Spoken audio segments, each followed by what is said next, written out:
Story with Binaca. सुनिए कहानी Binaca की जुबानी।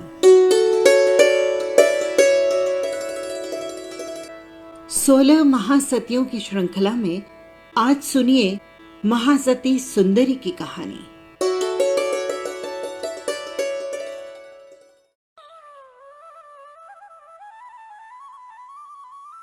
परमात्मा आदि देव तक यौगलिक परंपरा गतिमान थी। यौगलिक पद्धति यानी पुत्र पुत्री का जन्म और उचित समय पर उसका पति पत्नी में रूपांतरित हो जाना। ऋषभ देव के काल में युगलिक परंपरा लुप्त हो रही थी। एक युगल में से पति की अकस्मात मृत्यु हो गई। प्रश्न था कि अकेली नारी के जीवन का समुचित प्रबंध किस प्रकार किया जाए। अंततो गत्वा उस नारी को सम्राट ऋषभ ने समय का तकाजा और जीवन की व्यवस्था का सूत्र ध्यान में रखते हुए स्वीकार कर लिया। प्रथम पत्नी सुमंगला ने भरत आदि 99 पुत्रों का और दूसरी पत्नी सुनंदा से बाहुबली का प्रसव हुआ। ब्राह्मी भरत की और सुंदरी बाहुबली की सगी बहन थी। सम्राट ऋषभ ने भरत को सुंदरी और बाहुबली को ब्राह्मी सौंप दी। इस प्रकार युगादि देव युगला धर्म निवारक के रूप में विख्यात हुए। ब्राह्मी राज्य साम्राज्य का त्याग कर आत्म सिंहासन की दिशा में कदम बढ़ा चुकी थी। तब सुंदरी का मन भी संयम के लिए लालायित हो उठा। नहीं, अब मुझे स्वार्थ से परमार्थ की महायात्रा का यात्री बनना है। मैं कब तक जन्म मरण की अंधेरी गलियों में यूं ही अपने आप को छकाती रहूंगी। सुंदरी की आंखों से आंसू बह रहे थे और भरत कह रहे थे, सुंदरी, तेरे कदमों में मेरा सारा संसार न्यौछावर है। तुम्हारा आदेश और मेरा कदम। बोलो, और क्या चाहिए सुखी होने के लिए? तुम महारानी बनकर राज करोगी राज। ये महल, ये मणिमुक्ता, ये अलंकृत आभूषण तुम्हारे होंगे। हरे भरे उद्यान के मध्य तालाब में जब तुम सिंहनी बनकर मुक्त मन से विचरण करोगी तो जैसे विश्व की सारी खुशियां तुम्हारी प्यारी मुस्कान में समा जाएगी। सुंदरी ने दृढ़ लेकिन विनयुत होकर कहा, भरत, मैं किसी और को दास बनाने के बजाय अपना मालिक बनना पसंद करती हूं। गुलामी की दीवारों में जीने की अपेक्षा अनशन कर लेना श्रेयस्कर समझती हूं। पर तू राज महर्षि बनेगी। शासन की सारी बागडोर तेरे हाथों में होगी। ये भरत तुम्हारी आंखों के सामने। नरेंद्र भरत, मैं राज महर्षि नहीं, आत्म मनीषी बनना चाहती हूं। फिर इन संबंधों का क्या है? संसार के रंगमंच पर अनंत काल से जो नाटक चल रहा है उसमें न कोई सार है न कोई पार है। मुझे तो उसमें स्वार्थ, प्रपंच और धोखे की बू आती है। मेरा तो बस यही कहना है कि मेरे क्षण व्यर्थ जा रहे हैं। अतः आप शीघ्र मेरे पथ को व्यवधान मुक्त कीजिए। सुंदरी बहुत रोई, पर उसका रुदन अरुण्य रुदन की भांति सर्वथा व्यर्थ गया। भरत ने उसकी एक न सुनी। पर सुंदरी का निवेदन जीवन का जैसे नित्य क्रम बन चुका था। रोज रोज के इस निवेदन से भरत सकते में आ गया। वो समझ गया कि जल्दबाजी करना उचित नहीं है। समय जरूर मेरे पक्ष में होगा, पर वहां तक धैर्य को जीवंत रखना होगा। वो सुंदरी की सुव्यवस्था कर विश्व विजय हेतु रवाना हो गया। सुंदरी ने सोचा, आखिर ऐसी कौन सी बात है जिसको लेकर भैया भरत मुझे दीक्षा लेने से रोक रहे हैं। बहन ब्राह्मी को बाहुबली ने सहर्ष आज्ञा दे दी और मुझे निषेध आज्ञा। क्या मुझ में पराक्रम और संकल्प का अभाव है, या मैं चरित्र पालन में सबल नहीं हूं? ब्राह्मी सा ही पराक्रम, जिनाज्ञा के प्रति रोम रोम से छलकता अहोभाव, कठोर चरित्र पालना के प्रति तीव्र उत्कंठा, मुक्ति स्पर्शन की अखूट झंखना। ओह, निर्बलता अंदर की नहीं, बाहर की है। मेरा मनमोहक सौंदर्य ही मेरी समस्या बन गया है।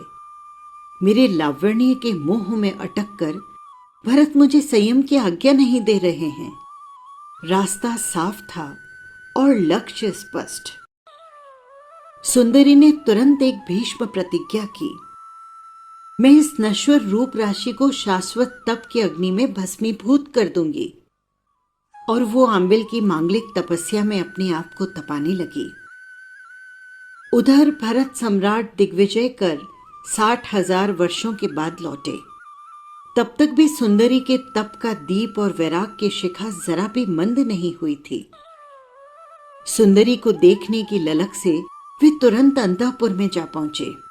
मगर सुंदरी अब वो सुंदरी न रही। लंबे कड़े और उग्र तप में उसका सारा सौंदर्य विलीन हो गया, जैसे अस्थि पंजर का एक ढांचा मात्र रह गया। न कोमलता रही, न कमनीयता। तेज कदमों से भरत सुंदरी के कक्ष में पहुंचे, मगर वे पहचान न पाए। ऐसी हालत देखकर वे गदगद हो उठे। साश्रु नयन बोले, सुंदरी, तूने ये क्या कर दिया? ऐसे कैसे हो गई? सुंदरी करबद्ध होकर बोली, सौंदर्य और आसक्ति की कटीली झाड़ियों के उन्मूलन का महाश्रम 60,000 वर्ष पर्यंत करने के पीछे क्या बच सकता है? इस असुचिमय और नश्वर काया में जिसको मिटना ही है, उसे मिटाकर अमिट को प्राप्त कर लूं तो इसमें हर्ज ही क्या है? पर तुम्हारा सौंदर्य मुझे तीनों लोकों से प्यारा था। भैया, तुम्हें मेरे सौंदर्य से लगाव था, मेरी भावनाओं से नहीं। जब सौंदर्य ही नहीं रहा तो मोह के आवरण भी नहीं रहे। मैं जानती हूं, इस महामाया में उलझकर ही हमने हजारों भव व्यर्थ किए हैं। भारत का माथा झुका हुआ था, आंखें पश्चाताप के आंसुओं से भरी थी। अपने किए पर गहरा अनुताप करते हुए भरत बोले, बहन सुंदरी, मैंने तुम्हारी भावनाओं के साथ खिलवाड़ किया है, इसलिए मैं तुम्हारा अपराधी हूं। अपने भाई को क्षमा कर दो भगिनी। सुंदरी बोली, तुम मेरे नहीं, स्वयं के अपराधी हो। मेरे रूप के मोह में पागल होकर तुमने चरित्र मोहनीय कर्म बांधे हैं। चूंकि इसमें निमित्त मैं बनी, इसका मुझे अंतःकरण से दुख है। भरत बोले, वास्तव में तुम्हारी भावनाएं कितनी उदात्त और कल्याणकारी है। तुम छोटी होकर भी बड़ी हो, नारी होकर भी पूजनीय हो। तुम्हारा मन तुम्हारे तन से लाखों गुना सुंदर है। भैया, जब मेरे ही अंतराय कर्म का उदय था तो भला इसमें तुम्हारा क्या दोष? बीती ताही बिसार दे, आगे की सुध ले। जो होनी थी हो गई, बस अब शीघ्र ही मेरी भावना को सफल करो। नगर सजा, घर सजा, महल और उद्यान सजे। महोत्सव पूर्वक सुंदरी प्रभु के चरणों में सर्वात्मना समर्पित हो गई और ज्येष्ठ भगिनी के सानिध्य में चरित्र के सोपान चढ़ने लगी। और इधर एक दिन, महाराज की जय हो, विजय हो कहते हुए सुणेश सेनापति ने चक्रवर्ती सम्राट का अभिवादन किया। तुम्हारे माथे पर ये पसीने की बूंदें कैसी? महाराज, आपकी कृपा से सब कुछ कुशल है, मगर चक्र रत्न आयुधशाला में प्रविष्ट नहीं हो रहा। क्या? चक्र रत्न आयुधशाला में प्रविष्ट नहीं हो रहा? हां चक्रेश्वर, समस्त राज मुकुट हमारे चरणों में नत प्रणत हो चुके, फिर ये व्यवधान कैसा? हमारी विश्व विजय तो हो चुकी है ना? नहीं महाराज, आप भूल कर रहे हैं। कैसी भूल? महाराज, जब तक आपके 99 अनुज अलग अलग राज्याधिपत्य लेकर बैठे हैं, तब तक दिग्विजय का ये डंका अधूरा ही समझिए। तो फिर उन्हें शीघ्र ही सूचित किया जाए कि वे स्वतंत्र सम्राट पद को त्याग कर सामंत राजा के रूप में अपनी अधीनता स्वीकार करें। जो आज्ञा महाराज। आज ही चक्रेश्वर के दूतों के साथ संदेश को भेज दिया जाएगा। 98 भाई अग्रज के आज्ञा पत्र को सुनकर चकित हुए बिना न रहे। अरे, बड़े भैया को इतना बड़ा राज्य मिल गया है, विश्व विजेता बनकर भी उनकी भूख शांत नहीं हुई। वे हमारे राज्यों पर अधिकार जमाना चाहते हैं, पर हमारा भी स्वतंत्र अस्तित्व है। परतंत्र होकर जीना भी कोई जीना है। तो क्या हम समर स्थली में आमने सामने हो जाएं? नहीं नहीं, ये भी उचित नहीं। भोग विजेता के पुत्र होकर हम राज वैभव के लिए अग्रज से युद्ध करते हैं, तो ये हमारी अधमता ही होगी। इठ्याणु भ्राता चल पड़े प्रभु ऋषभ देव के शरण में। प्रभु, रास्ता दिखाइए। एक तरफ स्वतंत्रता का हनन है, तो दूसरी ओर इच्छा को कुल की महान परंपरा को कलंकित करने वाली तुच्छता। हम क्या करें जब हमें युद्ध और अधीनता दोनों ही स्वीकार्य नहीं? वत्स, अपने साम्राज्य के स्वामी बनो। ऐसा सिंहासन हासिल करो जिसे कोई हड़प न सके। आत्मा को पहचान कर सच्ची स्वतंत्रता हेतु प्रयत्नशील बनो। प्रभु के प्रतिबुद्ध हो, इठ्याणु भ्राता दीक्षित हो दिव्य सिद्ध पद के पथ पर चल पड़े। ये सुनकर भरत अत्यंत शर्मिंदा हुए कि मैं प्रभु का कैसा अधम पुत्र हूं, जो भाइयों के राज्य को हड़पने चला, और वे कैसे महान पुत्र हैं जो समस्त राज वैभव को ठोकर मारकर ठाकुर बनने चल पड़े। इधर बाहुबली ने जब चक्रवर्ती सम्राट की आज्ञा सुनी तो कुपित हुए बिना न रहा। मेरा बड़ा भाई होकर मुझ पर ही अधिकार जमाने चला है। इतनी विपुल संपदा और विशाल साम्राज्य को पाकर भी उसकी प्यास नहीं बुझी। धिक्कार है, उसकी तुच्छ मनोवृत्ति को धिक्कार है। नहीं नहीं महाराज, ये तो विश्व एकता का एक सूत्री कार्यक्रम है। संपूर्ण मानव जाति को सुख और शांति की छांव मिले, इसीलिए चक्रेश्वर का ये फरमान है। आप उन्हें गलत समझ रहे हैं। ओहो, विश्व शांति की स्थापना या हजारों बेकसूर मानवों की इच्छा वेदी पर होमने का बर्बर भर्त्सना योग्य कलंक? लाखों लोगों के सिर पर तलवार चलाकर विश्व मैत्री की स्थापना का महान मंत्र कोई चक्रेश्वर से ही सीखे। महाराज, यदि आपने उनकी अधीनता स्वीकार न की तो युद्ध के सिवाय कोई विकल्प नहीं बचेगा। जा जा, कह दे अपने चक्रवर्ती से कि बाहुबली तुम्हारी खोखली धमकियों से डरने वाला नहीं। इठ्याणु भाइयों के राज्य को तलवार की धार पर हड़पने में उसकी कोई महानता नहीं। वो जब समर आंगन में बाहुबली के क्षात्र तेज को देखेगा तो पता चलेगा कि मुकाबला क्या है। भरत को बाहुबली के इस प्रकार के व्यंग, कटाक्ष और धमकी भरे प्रत्युत्तर की जरा भी आशंका नहीं थी। मगर अब क्या करे? एक तरफ भाई और दूसरी तरफ चक्रवर्तित्व। किसे छोड़े, किसे स्वीकारे? चक्रेश्वर भरत, आप ये क्या कह रहे हैं? बाहुबली भले ही स्वतंत्र राज्य करे, पर इससे तो चक्रवर्तित्व की सुदीर्घ यात्रा अधूरी ही कही जाएगी। भले ही कही जाए, पर मैं अनुज के साथ रण मैदान में उतरूं, ये कदापि संभव नहीं। पर महाराज, ये अनादिकाल से चली आ रही दिव्य परंपरा का सरासर अपमान है। प्रश्न आपका नहीं, चक्रवर्ती पद की तौहीन का है। दिग्विजय की अधूरी यात्रा का जब जब इतिहास के पन्नों में अंकन होगा, तब तब इसे आश्चर्यकारी घटना के रूप में नहीं, लज्जास्पद घटना के रूप में अंकित किया जाएगा। अंततो गत्वा बाहुबली के विरुद्ध युद्ध का बिगुल फूंक दिया गया। दोनों की सेनाएं समर क्षेत्र में आ खड़ी हुई।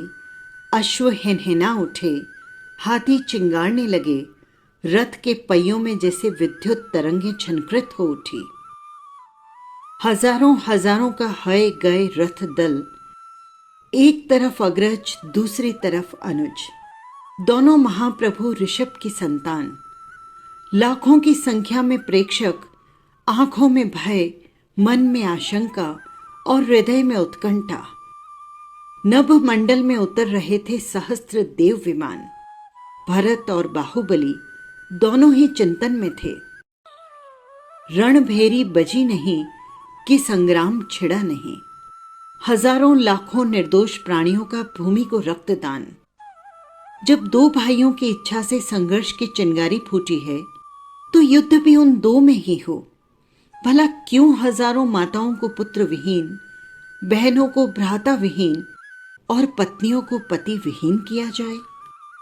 भरत बोले, बाहुबली, युद्ध जब हम दोनों के बीच में है तो हजारों लाखों बेकसूरों का खून बहाने से क्या लाभ। क्यों न हम दोनों में ही मुकाबला हो जाए। सम्राट, मैं भी तो यही चाहता हूं, क्योंकि चक्रवर्ती पद की भूख तुझे है तो पाठ भी तुझे ही पढ़ाया जाए। सैन्य समूह प्रेषक वर्ग में बदल गया और अनुज अग्रज दोनों रणभूमि में उतर आए। सबसे पहले दृष्टि युद्ध हुआ और भरत हार गया। बाहुबली की सेना ने जयनाथ से नवमंडल को गुंजा दिया। दंड युद्ध बाहु युद्ध में क्रमशः मिली पराजय ने भरत के हौसले पस्त कर दिए। अरे, चक्रवर्ती मैं हूं या ये? चक्रवर्ती की आंखें निराश थी। इतने में मुष्टि युद्ध प्रारंभ हुआ। भरत ने पूरा दम लगाकर बाहुबली पर मुष्टि प्रहार किया, परंतु उसने पूरी ताकत लगाकर अपने आप को भूगर्भस्थ होने से बचा लिया। भरत ने सोचा, बाहुबली मुझसे अधिक बलशाली है। कहीं ऐसा न हो कि इसके प्रहार से मेरा नामो निशान ही न रहे। इस आतंक से भरत मन ही मन कांप उठा। जब कोई उपाय न सूझा तो प्राण बचाने के लिए उसने बाहुबली पर चक्र चला दिया। चक्र की अपनी मर्यादा थी, वो भाई का वध कैसे करता। अतः बाहुबली की प्रदक्षिणा देकर वो प्रत्यावर्तित हो गया। पर अब बाहुबली का कोप आसमान को छू रहा था। मेरा भाई होकर मुझ पर ही चक्र का प्रयोग करता है, और वो भी मर्यादा का उल्लंघन करके। सिंह की भांति बाहुबली गरज उठा, भरत, मर्यादा को तोड़ने वाले नामर्द होते हैं। वीर प्राण दे देते हैं पर अनुशासन से बाहर नहीं जाते। आज तेरे अपराध पाप की सजा तुझे भोगनी ही होगी। भरत सामने आती मौत को देख रहा था। बाहुबली की बलशाली मुष्टि उठी और चारों तरफ हाहाकार मच गया। इतने में आकाशवाणी हुई, बाहुबली, अग्रज पर प्रहार करना शोभा नहीं देता। इससे तेरा अपूर्व बल गौरवान्वित नहीं अपितु कलंकित ही होगा। अग्रज पर प्रहार करने के लिए इतिहास तुझे कभी माफ नहीं करेगा। लेकिन उठी हुई मुट्ठी खाली कैसे जाती। उसी मुट्ठी से देखते देखते बाहुबली ने केश लुंचन कर दिया। वस्त्राभूषण त्याग कर वहीं ध्यानस्थ हो गए। जन समूह ने विस्मित आंखों से आंसू बहाए। भरत का निवेदन भी विफल गया। चक्रवर्ती, राजा, सैन्य दल सभी लौट गए, श्रद्धा का अर्घ्य अर्पित करके। बाहुबली के मन में आया, प्रभु ऋषभदेव के समवसरण में जाता हूं, लेकिन तुरंत मन बदला। नहीं नहीं, वहां अनुज मुनि भी तो हैं। मैं अग्रज और अनुज मुनियों को वंदन, ये मुझसे संभव नहीं होगा। जब कैवल्य ज्ञान हो जाएगा तभी जाऊंगा, ताकि वंदन व्यवहार का प्रश्न ही नहीं रहेगा। मुनिंद्र ध्यान में मेरू की भांति निश्चल खड़े थे। न बोले न डोले, न चले न हिले। पक्षियों ने घोंसले बना दिए, लताएं शरीर पर लिपट आई। सर्दी आई, सूरज तपा, पानी बरसा, पर मुनीश्वर की साधना निराबाद गतिमान थी। आज लगभग 1 वर्ष पूर्णता के निकट था। ऋषभदेव ने कहा, ब्राह्मी सुंदरी, जाओ। बाहुबली की साधना केवल्य ज्ञान के निकट पहुंच चुकी है। उसके मानसिक अभिमान का शल्योद्वार कर अंतरतम को विनष्ट करो। छूट की भांति निश्चल ध्यानस्थ महामुनि, उनके शरीर का स्पर्श पाकर पवित्र हो रहा अवनी मंडल, नभ मंडल, दोनों बहनें भ्राता मुनि के सन्निकट पहुंची और कहने लगी, वीरा मोरा गज थकी उतरो, गज चढ़िया केवल ज्ञान न होसी रे। वीरा, शब्द सुना और बाहुबली का ध्यान क्रम खंडित हुआ। अरे, ये तो ब्राह्मी सुंदरी का शब्द माधुर्य है, मुझे गज से उतरने को कह रही है, जबकि मैंने तो हए गए रथ ही नहीं, राजमहल राज मुकुट भी छोड़ दिए। बाहर से मुड़कर बाहुबली ने जो ही भीतर में देखा तो वे समझ गए, अरे, जब मैं अभिमान के गजराज पर सवार हूं तो फिर कैसे हो सकता है कैवल्य रश्मियों का प्रकटीकरण। मुनि को स्वयं पर पश्चाताप हो आया। सब कुछ छोड़कर भी मैं ज्येष्ठ और कनिष्ठ की व्याख्या में उलझा रहा। नहीं, अभी जाता हूं प्रभु के समोसरण में। बाहुबली के कदम उठे और सहयोगी केवली गुणास्थानक में पहुंच गए। देव दुंदुभि के निनाद से अंबर गूंज उठा, पुष्प वर्षा से धरा महक उठी। तत्काल विहार कर मुनि समोसरण में पहुंच गए। दीर्घ काल पर्यंत संयम पालकर अंत में सुंदरी ने भी सुंदर मोक्ष नगर में प्रवेश पाया। आइए जानते हैं ब्राह्मी सुंदरी के भाव।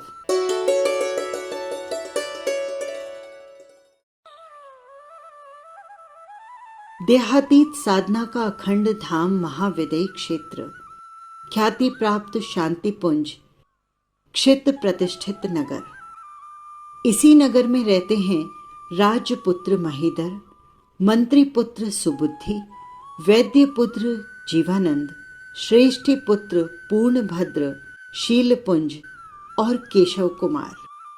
इन सभी की मित्रता इतनी प्रगाढ़ कि पुष्प से पराग अलग हो तो मित्रता में दरार हो।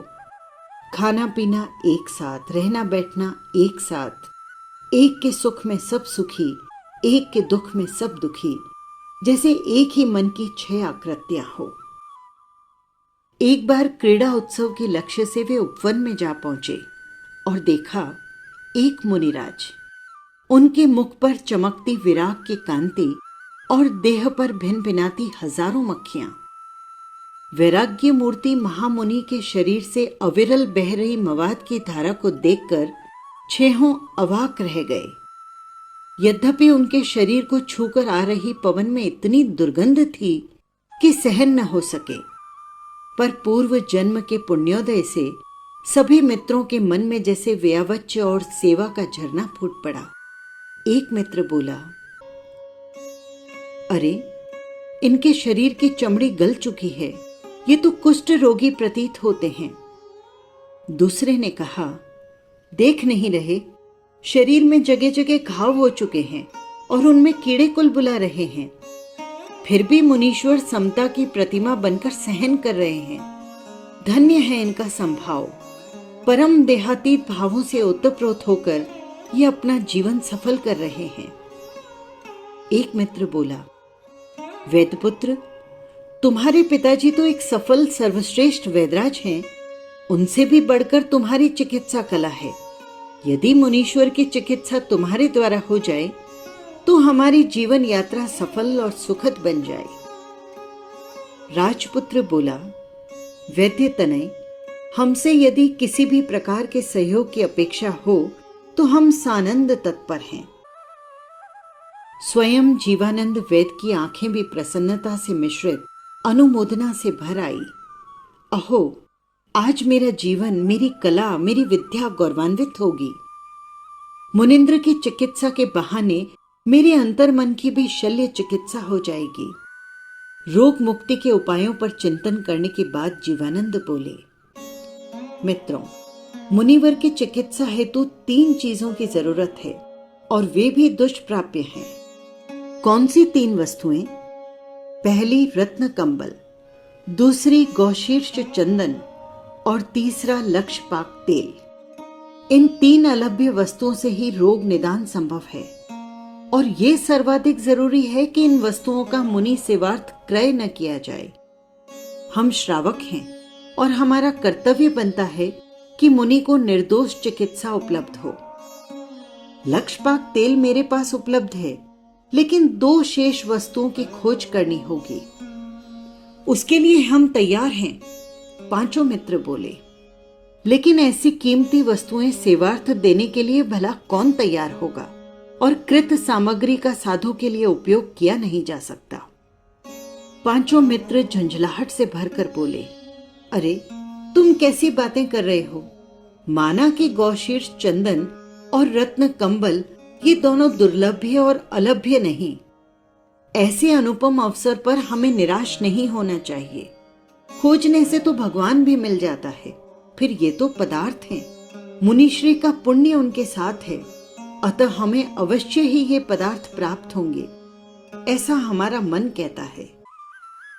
वे सभी उन्हीं पांवों रत्न कंबल और गौ शीर्ष चंदन के लिए चल पड़े।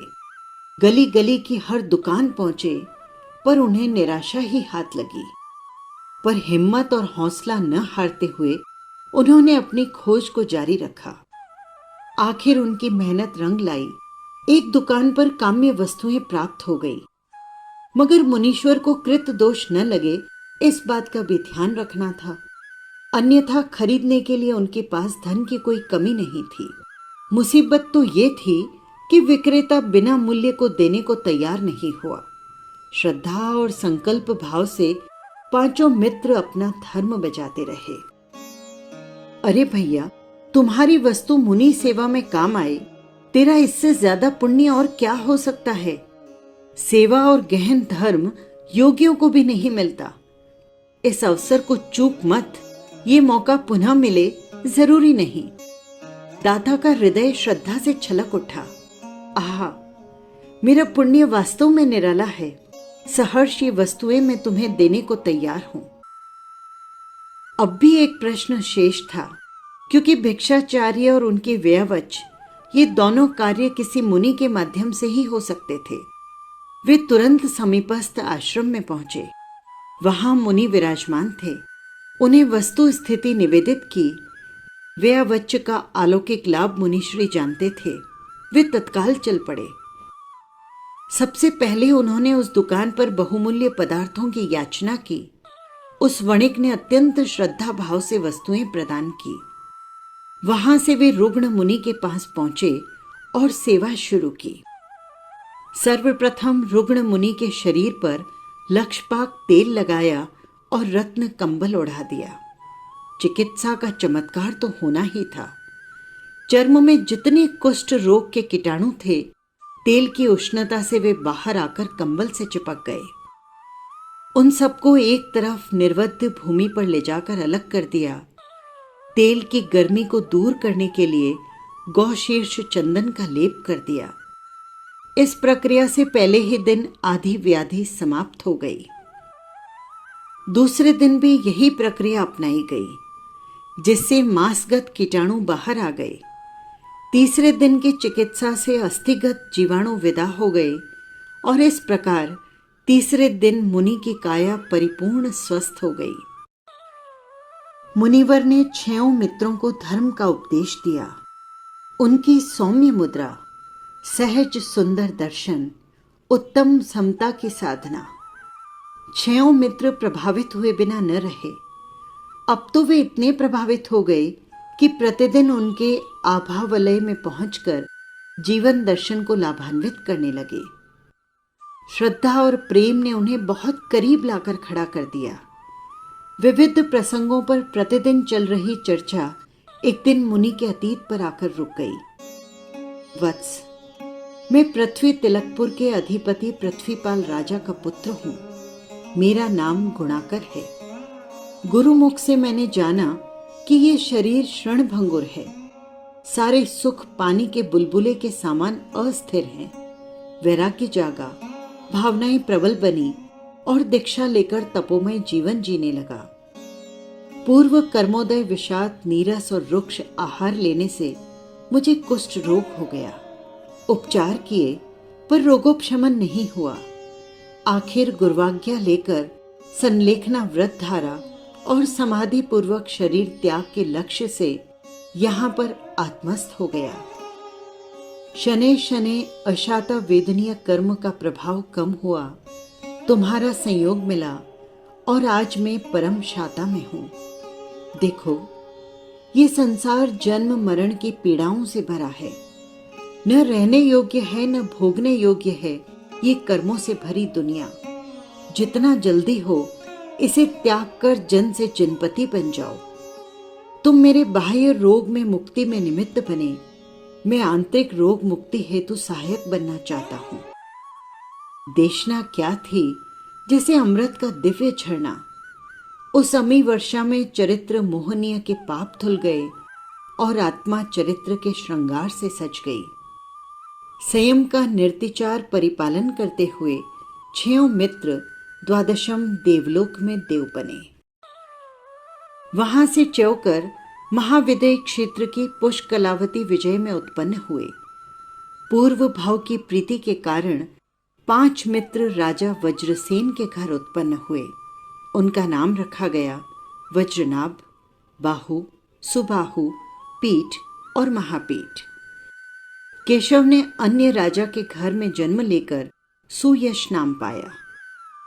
पूर्व जन्म के संस्कारों के कारण उनमें प्रगाढ़ प्रीति का भाव जागा। वे हिल मिलकर स्नेह की पौध का संवर्धन करते रहे।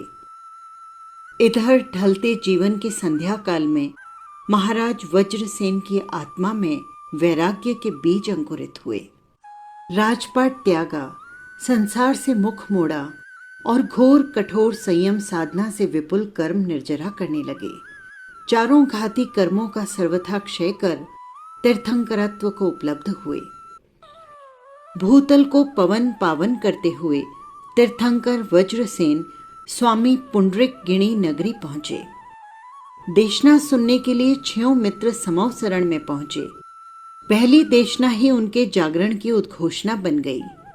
6 मित्रों ने वंदना कर विनती की, प्रभु, आपके मुखारविंद से झरती अमृत की सुगंध पाकर हम धन्य धन्य हो गए हैं। हम आपकी अमृतमयी सानिध्य में आत्म शांति की निधि पाना चाहते हैं। हमें दीक्षा देकर उपकृत करें। वत्स, तुम्हारी भावनाएं अत्युत्तम हैं। शुभस्य शीघ्रम। प्रभु ने 6 मित्रों को दीक्षित कर दिया। वे अपनी आहर्ता, रुचि और प्रज्ञा के अनुसार अपने अपने संयम क्षेत्र में गति पकड़ने लगे। मुनि वज्रनाभ का प्रशासनिक कौशल अनुपम था। वे संघ के नायक ही नहीं, स्वयं के उन्नायक भी बने। संघ प्रभावना, आत्म साधना और तपाराधना से महान कर्म निर्जरा कर उन्होंने तीर्थंकर नाम कर्म का पुण्योपार्जन किया और तीसरे भव में ऋषभ देव के रूप में इस धरा को धर्म से आलोकित किया। मुनि केशव की संयम साधना भी कोई कम प्रशंसनीय नहीं थी। वे आयुष्य पूर्ण कर ऋषभ के घर पर पौत्र के रूप में उत्पन्न हुए और अक्षय तृतीया को दादा ऋषभ मुनि को इक्षुरस दान देकर श्रेयांस कुमार के रूप में प्रसिद्ध हुए। बाहु सुबाहु दोनों ने अपने आप को विशेष रूप से व्ययावच्च की साधना में संयोजित किया। किसी ग्लान तपस्वी को देखा नहीं और उसकी सेवा में उपस्थित हुए नहीं। शिरोवेदना, उदर वेदना, किसी भी शारीरिक व्याधि में समाधि प्रदान करने में उनकी प्रसन्नता कई गुना बढ़ जाती। उनकी आत्मा इतनी अधिक व्ययावच्च प्रेमी बनी कि लघु नीति बड़ी नीति परखने में कोई संकोच अथवा घृणा का भाव नहीं आता। तपस्वी के तप के प्रति अहोभाव, आचार्य की अनुपम सेवा साधना, उपाध्याय के श्रुत के प्रति आदर भाव, स्वाध्यायी मुनि के प्रति उछलती प्रेम धारा। अहो, ये मुनि सेवा का अनुपम लाभ देकर मुझे भाव सिंधु से तार उबार रहे हैं। जैसे कृतज्ञता और अनुमोदना से रोम रोम खिल उठता है। उधर पीठ महापीठ मुनि ने अपनी समस्त क्षमताओं को ज्ञान आराधना में नियोजित किया। उनकी ज्ञान किरणें शुक्ल पक्ष की शुभ्र चांदनी की भांति अवनितल को पावन करने लगी। उनमें ज्ञान साधना की पवित्र ऊंचाइयां तो थी, पर वे उपब्रहणा नहीं कर पाते थे। इतना ही नहीं, बाहु सुबाहु मुनि की प्रशंसा कानों में तीर की भांति चुभती। यदा कदा वे गणनायक पर पक्षपात का आरोप भी लगा देते। जब देखो गुरु महाराज इन दोनों मुनियों की प्रशंसा करते रहते हैं। क्या हम विनय व्यवच्य से कम हैं? मन की दुर्भावना, विचारों की क्लिष्टता, अध्यवसायों की मलिनता, ये दोनों यद्यपि ज्ञान साधना और चरित्र की साधना से समृद्ध थे, पर व्यविच प्रेमी मुनियों के प्रति ईर्ष्या, उन्हें देखकर कुढ़ना चिढ़ना एक तरह से स्वर्ण पात्र में पीतल की मेघ के समान था। ज्ञान साधना से विपुल कर्म निर्जरा की, पर ईर्ष्या और आचार्य प्रत्निकता के कारण स्त्री वेद का बंध किया। 6 मित्र आयुष्य कर्म पूर्णता के पश्चात स्वर्गगामी हुए। तदुपरांत गण की व्यवस्थित सारना वारणा करके वज्रभान्य तीर्थंकर कर्म का उपार्जन किया। परिणामतः वे प्रथम तीर्थपति आदिनाथ बने। बाहु सुबाहु व्यववृत्ति गुण के कारण पुण्य बंद कर महान बल के स्वामी भरत और बाहुबली बने। पीठ महापीठ ने ईर्ष्या के कारण स्त्री भाव पाया और ब्राह्मी सुंदरी बने। केशव कुमार धर्माराधना के प्रभाव से श्रेयांस कुमार बने। सामग्री प्रदान करने वाला वणिक उसी भाव में दीक्षा लेकर सर्वोच्च सिद्ध पद को उपलब्ध हुआ। बस यही थी कहानी। आपको कैसी लगी कमेंट बॉक्स में जरूर लिखिएगा। और हाँ, यदि आपने चैनल को सब्सक्राइब नहीं किया है तो कर लीजिएगा। फिर मिलेंगे एक और महासती की कहानी के साथ। जय जिनेंद्र।